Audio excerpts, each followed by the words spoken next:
কলিয়াবৰৰ ৰাঙলুত ভয়ংকৰ পথ দুৰ্ঘটনা। গৰু ভৰ্তি ডিআই বাহন আৰু বলেৰো বাহনৰ মাজত মুখামুখি সংঘৰ্ষ। দুৰ্ঘটনাত কথমপি প্ৰাণ ৰক্ষা পৰে দুয়োখন বাহনৰ চালক আৰু হেণ্ডিমেনৰ। ঘটনা সংঘটিত হোৱা বাহন দুখনৰ নম্বৰ ক্ৰমে AS12CC5525 আৰু AS12CC4638 বুলি জানিব পৰা গৈছে। ঘটনাস্থলীত জখলাবন্ধা আৰক্ষী উপস্থিত হৈ তদন্ত অব্যাহত ৰাখিছে। News desk report any express.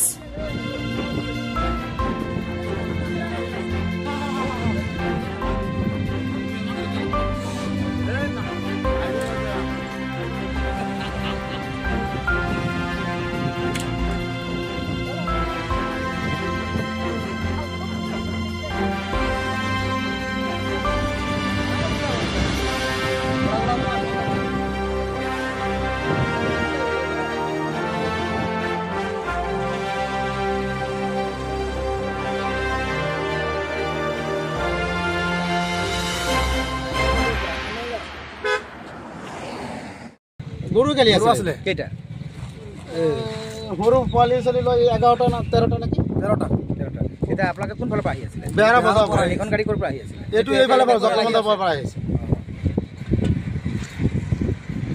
তাক সাইকেলত ৰখাই দিছো যেতে ওভাৰটেক কৰিছে তো ৰখাই দিছো তেওঁ আহি একদম এনেকা সাইডত মাৰিছে আগফালে মাৰা নাই সাইডত আহি মাৰি হে পটকে পুৰা স্পিডে আহি পেলাই সাইডত এনেকা মাৰ এনেকা কাটি দিলে যে এটা ডাইৰেক্ট এটো পাৰ্টি হৈ গল হি ইয়াত গাড়ীটো ৰখাইছে ৰখাই পেলাই আকৌ পলাব বিচাৰি আছে গাড়ীটো কি আছিল এটো গৰু গাড়ী আছিল আমি একদম লাগালে গৈ আছো গৰু কৰ পৰা আনিছিল এ বেৰা বজাৰ পৰা কোনটো গাড়ী এই যে সাৰি যে আপকে সেই গাড়ীটো এই